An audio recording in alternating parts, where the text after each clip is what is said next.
Kuat Ma'ruf divonis 15 tahun penjara. Ricky Rizal divonis 13 tahun penjara. Pengembang Meikarta PT MSU cabut gugatan terhadap konsumen Meikarta. Keluh kesah pengguna KRL transit di stasiun Manggarai. Halo Sobat Forum Keadilan, bersama saya Puspita Chandra Dewi. Inilah Forum hari ini.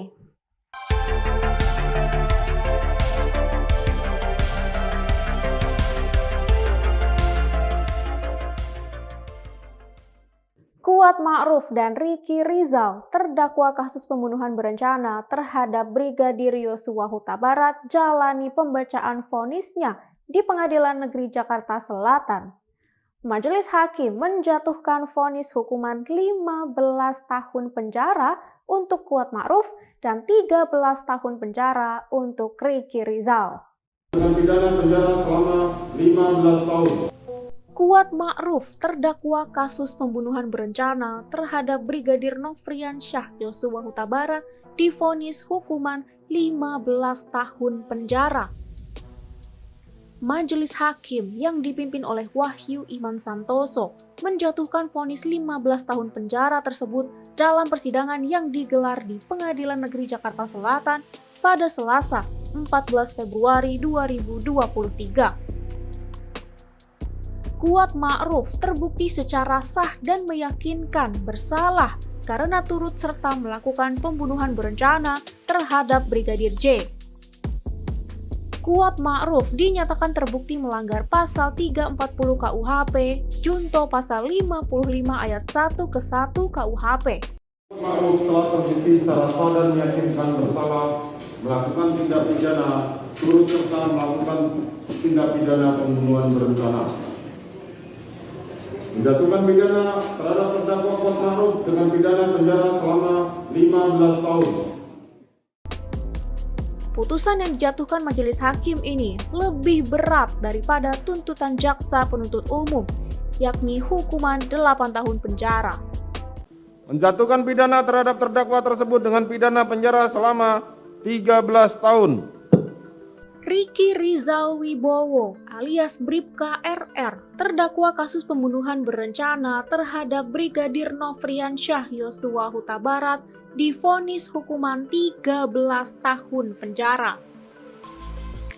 Majelis Hakim yang dipimpin oleh Wahyu Iman Santoso menjatuhkan vonis 13 tahun penjara tersebut dalam persidangan yang digelar di Pengadilan Negeri Jakarta Selatan pada Selasa 14 Februari 2023. Ricky Rizal terbukti secara sah dan meyakinkan bersalah karena turut serta melakukan pembunuhan berencana terhadap Brigadir J. Ricky Rizal dinyatakan terbukti melanggar pasal 340 KUHP, junto pasal 55 ayat 1 ke 1 KUHP. Mengadili 1. Menyatakan terdakwa atas nama Ricky Rizal telah terbukti secara sah dan meyakinkan bersalah melakukan tindak pidana turut serta melakukan pembunuhan berencana. Menjatuhkan pidana terhadap terdakwa tersebut dengan pidana penjara selama 13 tahun. Menyatakan bahwa pidana tersebut akan dikurangkan dengan lamanya terdakwa berada dalam tahanan. Memerintahkan terdakwa tetap ditahan. Menyatakan barang bukti dikembalikan kepada jaksa penuntut umum untuk digunakan di perkara lain. Putusan yang dijatuhkan Majelis Hakim ini lebih berat daripada tuntutan jaksa penuntut umum, yakni hukuman 8 tahun penjara. Sebelumnya, 3 terdakwa lain dalam kasus pembunuhan berencana terhadap Brigadir J telah mendapatkan vonis hukumannya masing-masing. Ferdi Sambo divonis hukuman mati, Putri Chandrawati 20 tahun penjara, dan Kuat Ma'ruf 15 tahun penjara. Kasus sopir taksi online yang dibunuh oleh anggota Densus 88 anti teror belum memasuki tahap lanjut walaupun telah dilaporkan ke Polda Metro Jaya. Hari ini, pihak kuasa hukum keluarga mendatangi Komnas HAM untuk meminta pengawasan.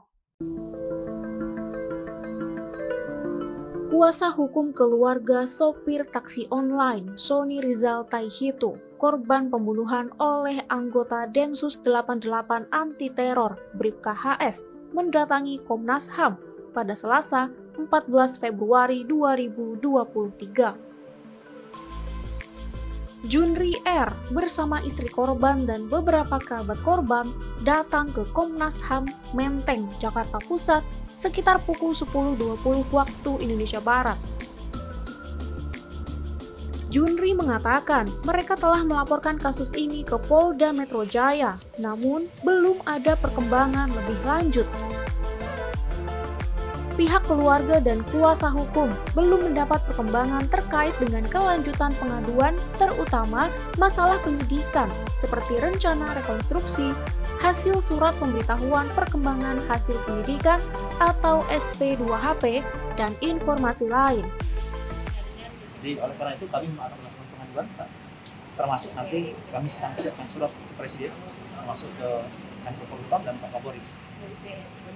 Yang datang hari ini siapa aja? Yang datang ini istri Bapak, kemudian saudaranya dari cucu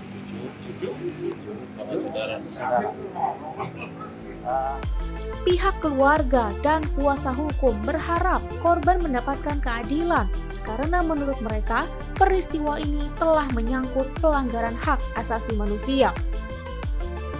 Setelah menggugat 18 konsumennya, pengembang Meikarta yakni PT MSU akhirnya mencabut gugatan tersebut. Setelah pencabutan gugatan ini, PT MSU menyiapkan skema secondary market bagi para konsumen yang ingin komplain atau refund.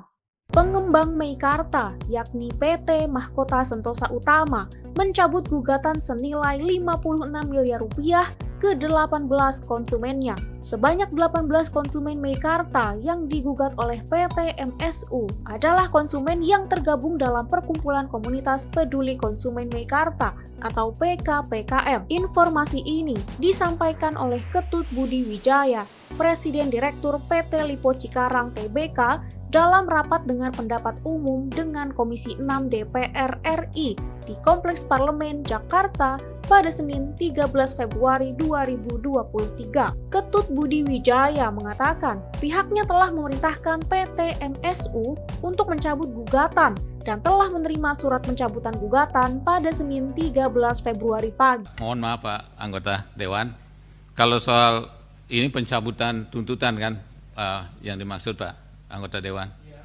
Betul begitu kan? Perlu saya sampaikan, mendengar aspirasi, kami memutuskan Pak dari board untuk mencabut tuntutan itu. Dan sudah kami laksanakan, dan tadi pagi saya terima suratnya Pak, pencabutan. Di dalam rapat tersebut, anggota Komisi 6 DPR fraksi Gerindra, Andre Rosiade, meminta Ketut Budi Wijaya untuk menunjukkan surat pencabutan gugatan tersebut. Coba dilihatkan suratnya kami Pak. Ya, Bapak lihatkan, coba kamera zoom itu suratnya. Karena terus terang Pak, salah satu ya penyebab Bapak kami panggil itu karena ada kezoliman. Masa orang menuntut haknya Bapak tuntut lagi, gitu loh. Ya, Pak. Percuma ada Dewan Perwakilan Rakyat nggak bela rakyat Pak. Masa orang sudah bayar dari 2017 harusnya 2019 dapat haknya, hanya menanyakan haknya di bawah pengadilan. Emang republik ini republik Lipo ini? Setelah pencabutan gugatan ini, PT MSU akan menyiapkan skema secondary market bagi konsumen Meikarta yang ingin melakukan komplain atau refund. Ketut Budi Wijaya mengungkapkan, PT MSU telah menyerahkan sekitar 30% unit apartemen hingga 2022. Penyerahan unit apartemen dilanjutkan pada 2023 ini dan ditargetkan rampung pada 2027 mendatang. Jadi tahun 2020 di dalam PKPU disebutkan bahwa kami harus mulai menyerahkan produk-produk ini sampai dengan tahun 2027 Pak, waktunya. Menjelang Ramadan yang tinggal 1 bulan lagi, harga sembako dan beberapa komoditi di Pasar Kramat Jati, Jakarta Timur mengalami kenaikan. Berikut liputannya. Beberapa jenis sembako mulai mengalami kenaikan harga menjelang Ramadan 2023. Beberapa komoditi yang harganya mulai naik, diantaranya telur, cabai, dan bawang. Seorang pedagang di Pasar Kramat Jati, Jakarta Timur, bernama Legi, pada Selasa 14 Februari 2023 mengatakan, jenis telur yang mengalami kenaikan signifikan adalah telur puyuh. Legi menambahkan, kenaikan harga tidak dapat diprediksi walaupun persediaan telur saat ini masih banyak. Terus kalau kayak telur puyuh itu per kilo. Oh, per kilo naiknya? Naiknya 1.000-2.000 lah. 1.000-2.000 berarti lumayan ya Iya. telur puyuh. Per ayam ya sama 1.000-2.000 lah. Gitu. Per kilo. Biasanya kalau menjelang bulan Ramadan kayak gini meningkat nggak sih Mas? Biasanya meningkatnya berapa hari gitu menjelang bulan Ramadan meningkat? Biasanya Awal-awal. Awal-awal Seminggu. puasa. Sampai pertengahan paling biasanya. Ya Oh, lebaran gitu. malah standar kayak tahun kemarin. Naiknya berapa persen tuh?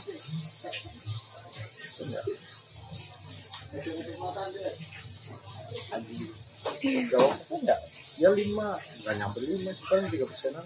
3%-an? 3%-an. Oh, berarti tidak terlalu. Sedangkan menurut salah satu pedagang bernama Wiwin, untuk komoditi lain seperti bawang merah, bawang putih, dan cabai mengalami kenaikan harga berkisar antara Rp3.000 hingga Rp5.000. Cabai, bawang merah, bawang putih, Naiknya berapa ribu? ya 5.000, 3.000. 5.000. Menurutnya, untuk pasokan bawang merah, bawang putih, dan cabai masih belum dapat dipastikan karena ketersediaannya bergantung pada cuaca dan waktu panen. Berbeda dengan harga sembako dan beberapa komoditi yang perlahan naik di Pasar Kramat Jati, Jakarta Timur, harga daging kambing dan sapi masih terbilang stabil. Berikut laporannya. Menjelang Ramadan 2023, harga daging sapi maupun kambing masih terpantau stabil. Salah satu pedagang di Pasar Kramat Jati, Jakarta Timur, yakni Haji Odin, pada Selasa 14 Februari 2023 mengatakan, harga daging akan mulai merangkak naik beberapa hari sebelum memasuki Ramadan hingga pertengahan Ramadan. Kenaikan harga daging berkisar antara 40% hingga 45%. Begitu juga dengan omset yang diperoleh para pedagang. Ya, belum ada keinian sih. Masih biasa, Bro. Masih biasa, belum ada kenaikan harga? Belum, Pak. Tapi akhir-akhir ini harga masih stabil atau ada naik sedikit? Stabil harga. Stabil sampai saat ini. Belum ada kenaikan. Puasa. Menjelang puasa itu istilahnya apa tuh? Kalau orang sini mah munggahan gitu ya. Ah, seminggu atau 3 hari? 5 hari mau munggahan sama 4 hari gitu. Oh, gitu. Ya ada kenaikan sih, bisa 40-50% lah. Oh, gitu. Buat puasa. Jadi saat ini harga daging masih stabil ya, Pak? Stabil. Di samping itu, untuk persediaan daging saat ini hingga bulan Ramadan dipastikan masih aman. Bagi pengguna KRL yang harus transit di stasiun Manggarai, pasti memiliki keluh kesahnya tersendiri mengenai kondisi stasiun Manggarai yang semrawut di jam sibuk. Berikut cerita salah satu pengguna KRL yang harus transit di stasiun Manggarai. Belakangan ini, stasiun Manggarai menjadi perbincangan publik karena menjadi momok bagi para pengguna KRL yang transit di sana. Penumpukan penumpang yang kerap terjadi pada jam sibuk membuat sebagian pengguna KRL mengeluh. Keluhan ini disampaikan oleh salah satu penumpang KRL bernama Karin pada Selasa 14 Februari 2023 yang mengatakan kondisi stasiun Manggarai terutama pada jam sibuk begitu memprihatinkan. Karin sebagai penumpang KRL berharap adanya peningkatan dalam pelayanan yang disediakan, salah satunya petugas keamanan yang berjaga di setiap peron.